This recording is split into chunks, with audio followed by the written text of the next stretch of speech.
In the previous video, we had seen about your operational amplifiers with negative feedback. Under this, we are going to see the second configuration, inverting amplifier. So, inverting amplifier, the other name for this inverting amplifier is your voltage shunt feedback amplifier there. So, here we are going to feed your shunt feedback there. So, the name itself tells it is a inverting. So, inverting means what we are going to do is the non-inverting terminal I am going to ground it. So the non-inverting terminal is going to be grounded, and the inverting terminal we are going to give as usual the feedback, and to this resistance R1, instead of grounding it, I will be feeding the input signal V in there. So here V in is going to be fed to the inverting terminal through your resistance R1. Now we are going to assume that the current that is going to flow from this V in is going to be I in, and the current that is going to flow into the input terminals of your operational amplifier is going to be IB1 and IB2. And to this feedback resistance I am going to have a current IF to be flowing, and the voltage drop that is going to be generated, so the voltage at this point is going to be a V2. So here the output is going to be taken across this load resistance RL, so it is going to be V0.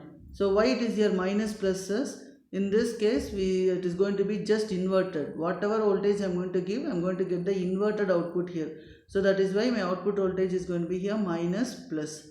And the feedback part is going to be only your RF resistor in the case of your inverting amplifier there. So here the same circuit we have redrawn it here. So this is your operational amplifier. Your current going through this input terminals are going to be your IB1 and IB2, and Vin is your input supply voltage. This is your IN current there. So here the feedback current is going to be your IF. The voltage at this point is going to be V2, and here it is going to be your V1. So non-inverting terminal we are going to ground it. We are not going to use it. We are going to ground it there. So this is your output voltage across your load resistance RL. The same circuit, just I have redrawn it. So here in this case this is your circuit here. So now we are going to see the closed loop voltage gain. So the closed loop voltage gain is we are going to apply the KCL at your node 2. So if I am going to apply the KCL at your node 2, we can see that this is your node 2 there, V2. The sum of the incoming currents is going to be I in, and outgoing currents are going to be your IF and IB. So here I in is equivalent to IF plus IB there. We know that IB is going to be the current drawn by the input terminals of your operational amplifier there. So the ideal for an ideal op amp, the current drawn by the input terminals of your operational amplifier is going to be 0. That means my I in is equivalent to IF. So here we are going to have your IN is equivalent to IF. So how we are going to write it is, here in this case, this is going to be your Vin voltage. This Vin voltage is going to be connected to your R1 resistance. Here the voltage is going to be V2. The current that is going to flow through this R1 is going to be your IN. And next is from V2 we are going to have a feedback resistance, your RF. And this RF is going to be connected to your output voltage V0. And the current through this RF is going to be your IF. So when I am going to apply my nodal equation, my IN is equivalent to, you know that the potential difference between these 2 points, it is V1 minus V2 divided by R1.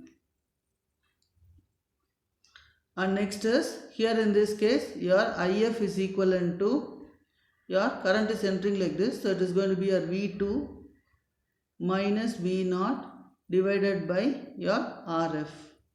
So if I equate this, Vin minus V2 divided by R1 and V2 minus V0 divided by RF, we know that V2 is going to be 0. So if V2 is going to be 0, my equation is going to be reduced as your V2 here.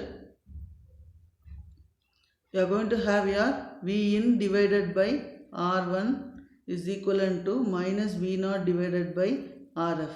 Why we say that V2 is going to be 0 is, the differential voltage should be 0. So here in your operational amplifier, if I am going to see, this is minus, this is plus. This is your V1, this is your V2. This is grounded, means if I want my differential voltage to be grounded, my V2 should also be grounded. So V2 is also 0. That is why we say that V1 is equivalent to V2. The differential voltage should be 0 there. So here we know that V0 is equivalent to A into V1 minus V2. What is V1 minus V2 is going to be your A V0 by A. since your V1 is going to be 0 volts, your V2 is going to be directly V0 by A there.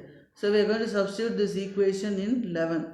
So here, if I am going to substitute it, it is going to be V1 plus V0 by A divided by R1 is equivalent to, your V2 is nothing but minus V0 by A. So here this is your minus V0 by A minus V0 divided by RF. So your equation is going to be V in by R1 if I am going to group, and V0 if I am going to take it to the other side. It is going to be your minus V0 divided by AR1 minus V0 by ARF minus V0 by RF. If I take my minus V0 outside, my equation is going to be 1 by ARF plus 1 by RF plus 1 by AR1. Now if I am going to take the LCM, so here you can see that your V in is equivalent to, if I am going to take the LCM, it is going to be minus V0 R1 into RF plus AR1 plus R1 divided by AR1 RF. This R1 and R1 gets cancelled. So we can have the expression as minus V0 into RF plus AR1 plus R1 divided by ARF. We know that your AR1 is going to be very much greater than R1 plus RF. So I can neglect this. So if I neglect it, this A and A will get cancelled. So it will be R1 by RF. We want V0 by V in. So if I want, it is going to be minus RF by R1. So you can see here AF is equivalent to this expression there. Since your AR1 is going to be greater, so V0 by V1 ARF divided by this expression there. Since your AR1 is going to be very much greater, we can neglect these two terms and we can have the expression to be like this. So here we can see that it is minus RF by R1. So since it is a minus RF by R1, if I am going to draw in your inverting amplifier, this is going to be your input waveform, means my output waveform is going to be just inversion of that. This inversion is going to be denoted by this minus sign. So this minus sign shows that my output is going to be out of phase or 180 degree out of phase with the input signal there. So here that is called inverting. Inverting is whatever I give at the input side, that will be inverted.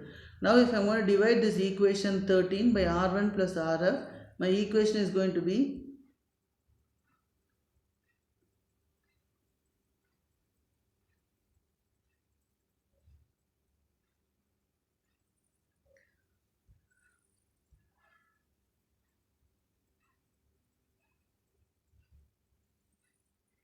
so AF is equivalent to minus ARF divided by RF plus R1 divided by your RF plus AR1 plus R1 divided by RF plus R1 there. So if I am going to simplify it, this RF by RF plus R1 is nothing but K, where K is your voltage attenuation factor, and this is going to be 1 plus A into this R1 by R1 plus RF is going to be B. So I can write as 1 plus AB. So if AB is going to be greater than 1, in that case I can neglect this one because the open loop gain is going to be very high. So surely this AB will be greater than 1. I can neglect this one and I can have that your AF is equal to minus K by B. So your AF is equal to minus K by B, or I can write it as minus RF by R1. So the open closed loop gain for an inverting amplifier is going to be minus RF by R1. And your output is going to be 180 degree out of phase with that of the input signal. That is going to be indicated with the help of this negative sign. Next is the inverting input terminal at virtual ground. So here we are going to find out what is going to be the difference input voltage. We know that always your difference input voltage is going to be 0. That means V1 should be equivalent to V2. So here we are going to apply our KCL, that is your KCL we have applied, and we have got I in is equivalent to IF. So I in is nothing but V in minus V2 divided by R1, and IF is nothing but V2 minus V0 divided by RF. So this equation we have seen in the previous derivation there. So now we are going to substitute V1 is equivalent to V2 is equivalent to 0 volts, because your difference input voltage should be 0, and that point is going to be called as the virtual ground. So if I substitute it, V in by R1 is equivalent to minus V0 by RF, or AF is equivalent to V0 by V in, that is equivalent to minus RF by R1. Next is we are going to see the input resistance with feedback. So input resistance with feedback is your RIF is going to be your R1 plus RF by 1 plus A parallel with your RI there. So here we can see that your RIF is nothing but from the input side. So here it is going to be your R1 plus RF by 1 plus A in parallel with your Ri. You know that this is 1 plus A. This 1 plus A means it is going to be A value is going to be very high. When this is going to be high, a denominator is going to be a very high value. When denominator is going to be high, this is going to be a smaller value. So this in parallel with Ri, it is going to be a smaller one there. So we can approximate it to 0. So I can equate my RIF is equivalent to R1.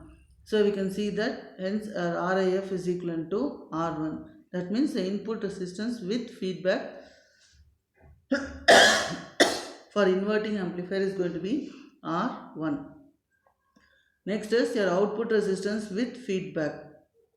So output resistance with feedback is going to be your ROF. So ROF is equivalent to R0 by 1 plus AB.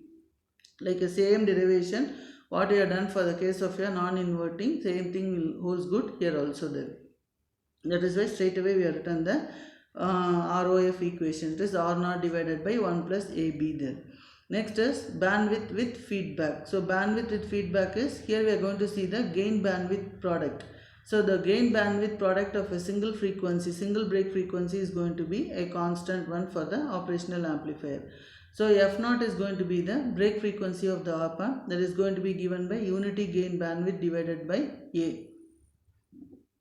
Your FF is equivalent to F0 into 1 plus AB. Your F0 is nothing but the break frequency of the op-amp, which can be given as your UGB unity gain bandwidth by A value there. So now we are going to write the unity gain bandwidth, that is your bandwidth with feedback. So the bandwidth with feedback is nothing but UGB into unity gain bandwidth into 1 plus AB divided by A. So this 1 plus AB by A can be written as AF by K, because we have already got the we have done the derivation that we are going to substitute here, where K is nothing but RF by R1 plus R1 and AF is going to be AK divided by 1 plus AB. Suppose if I am going to assume A is equivalent to 1, your FF is going to be UGB into 1 plus B. B is nothing but R1 by RF by RF1 plus RF there. So by AF. So this is what is going to be here. This is your FF here. FF is UGB into K. K is nothing but RF by R1 plus RF by AF there. So we can substitute that. Suppose if RF is equal to R1 and your AF is equal to 1. In that case it is going to be 1 by 2. This is going to be 1.